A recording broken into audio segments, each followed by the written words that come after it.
as técnicas iniciais ainda empíricas em 1900 e começou em 1912. Foi o professor Ravoux, francês, que começou lá. Ele usava em doses crescentes, de 1 centímetro, 2, 3, 4, 5 até 10. Ia crescendo em cada dose. Depois, o Gesso Teixeira já não fazia assim. Ele dava logo uma dose única e como ele interessava uma dose, quer dizer, para evitar a infecção pós-operatória, então ele dava logo 10 ml de uma vez e 5 dias depois fazia outras 10 ml, que era como eu comecei aplicando por ordem de meu pai, quando operava os pacientes. Era exatamente assim. O que eu cheguei à conclusão é que a dose varia com a gravidade do problema. Vamos dizer, 5 ml para uma doença que não seja muito séria, não é um lúpus. Lúpus eu só uso 10 ml. Lúpus, miastenias graves e artrite reumatoide eu uso 10. Quando é uma alergia, vamos dizer, uma reação alérgica, uma asma, normalmente é 5 ml, basta 5 ml. Rinite, 5 ml. Não há necessidade de doses maiores.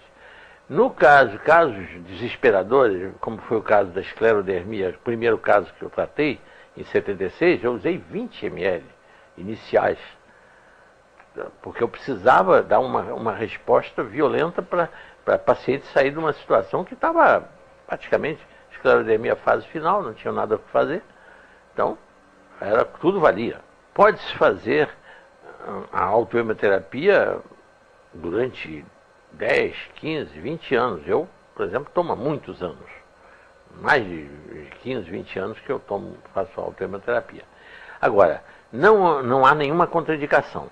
A gente eu venho fazendo porque eu viso evitar doenças que deveriam se incorporar no meu dia a dia, porque com a idade que eu fui avançando, eu passei pela idade dos acidentes vasculares. Muito bem, então tomava para evitar o acidente vascular, tanto cerebral quanto cardíaco, né? Agora estou tomando porque também me protege contra o câncer, mantendo meu sistema imunológico ativado. Eu tenho sempre macrófagos prontos para devorar as células que com a idade, ou até jovem, até aparece, porque célula cancerosa de vez em quando é como numa fábrica, um controle de qualidade. Existem sempre produtos que não saem corretos. E tem que haver um controle de qualidade. O nosso controle de qualidade é o sistema imunológico, que faz o controle de qualidade das nossas células. Então isso realmente é necessário. Não há limite de uso, de tempo. Pode-se usar uma vida inteira. Eu mando os pacientes fazerem assim. Faz uma série de 10 aplicações, depois descansa um mês. Alguns casos que nem precisa, é só como prevenção, descansa 2, 3 meses, depois faz outra série. Seria, vamos dizer, para usar de forma permanente, agora com intervalos, dependendo os intervalos da finalidade com que está sendo aplicada a autohemoterapia. Se for apenas preventivo, pode fazer intervalos grandes.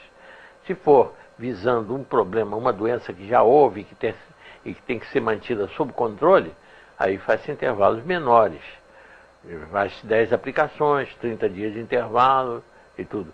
Quando chega muitos pacientes eu começo com 10 ml na fase aguda da doença e depois eu reduzo para 5 por semana, porque não precisa mais. E tem pacientes, agora vou dar o exemplo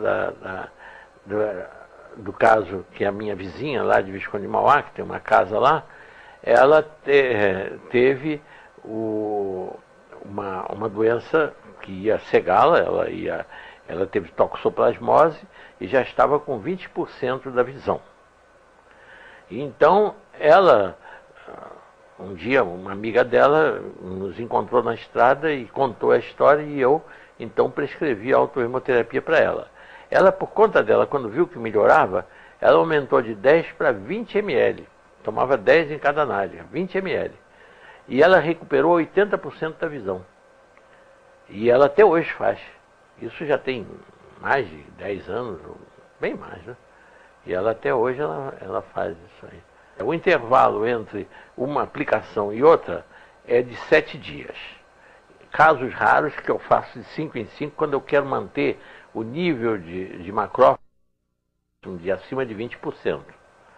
Quando não há necessidade disso, quando a infecção ou o problema está sob controle, eu então faço de 7 em 7 dias, porque dá para reativar no 7º dia e volta de novo aos 20%.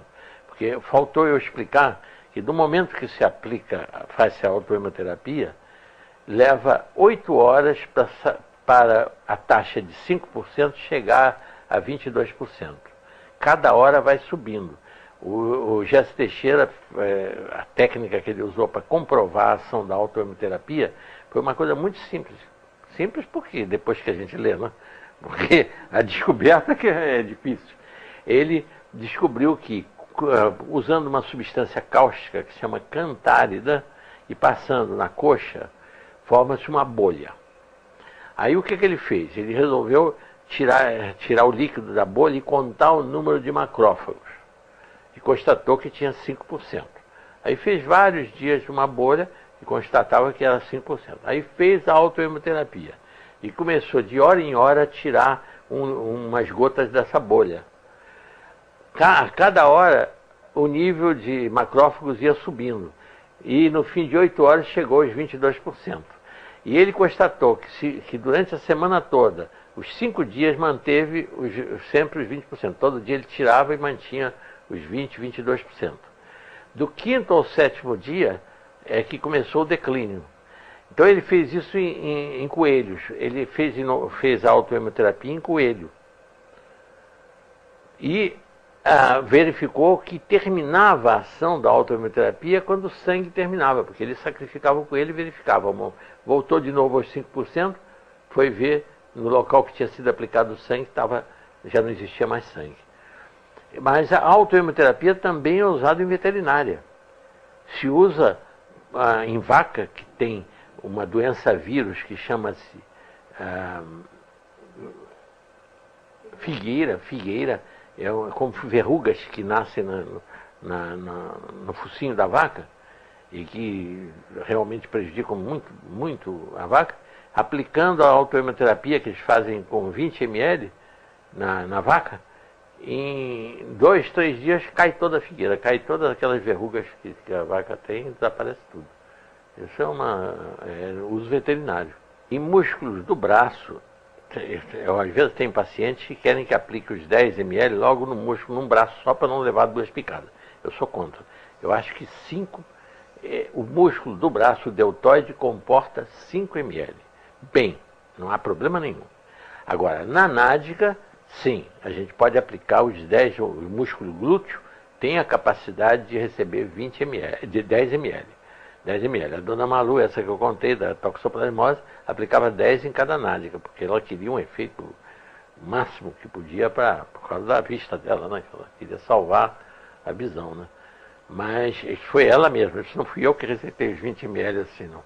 Foi a própria paciente que decidiu tomar de 20 ml para ter um resultado mais eficiente, né? Então, a dosagem, há casos que eu acredito, e dependendo também, teria que ser feito um estudo, qual a necessidade real. Por exemplo, se tem relação essa quantidade, é uma coisa que eu já vim pensando nisso. Qual seria a relação entre o peso corporal? Porque as dosagens dos medicamentos variam em função do peso corporal. A dosagem que uma criança toma de 30 quilos é muito menos do que uma pessoa de 70. A autohemo talvez seja desnecessário em crianças pequenas ser uma dosagem como se dá em adulto, de 5 ml. Poderia aplicar 2, 3 ml. Isso tudo a minha esperança é que essa nossa fita aí e essa divulgação que vai resultar disso, que interesse pessoas que queiram fazer uma pesquisa de laboratório sobre isso, que tenham condições de fazer, porque eu não. Eu faço tudo na base de um estudo da clínica, na base de raciocínio, sem pesquisa de laboratório, sem nada, porque eu não tenho laboratório para isso, não tenho laboratório de pesquisa. Então é tudo pesquisa clínica, da aplicação prática da autohemoterapia. Todos os meus estudos vêm de aplicação prática. Como eu tenho certeza de que é uma técnica absolutamente inocente, que nenhum mal faz para a pessoa, nunca vi nenhum problema, eu então, a gente diz, bom, mas se uma injeção de penicilina pode dar um choque anafilático? Pode, mas o próprio sangue não dá choque anafilático em ninguém, não há o menor risco desse tratamento. Nunca vi nenhum abscesso, nenhuma contaminação. Por que que não há abscesso? Porque como estimula o sistema imunológico, mesmo que ela seja aplicada mal, não deve ser aplicada nas melhores condições de higiene. Mas se for mal aplicada, dificilmente vai haver uma infecção, porque o sistema imunológico está aguerrido, está quadruplicado. Então é por isso que dificilmente, eu nunca vi até hoje nenhum problema. Já vi sim, pacientes que não podem ver sangue e quando vão tomar a injeção desmaia, mas aí é pelo emocional, não tem nada a ver com a autohemoterapia, com o efeito sobre o equilíbrio da pessoa, não tem nada a ver. Mas então, realmente eu acho que é de grande valor essa técnica e eu espero que agora a gente tenha uma divulgação grande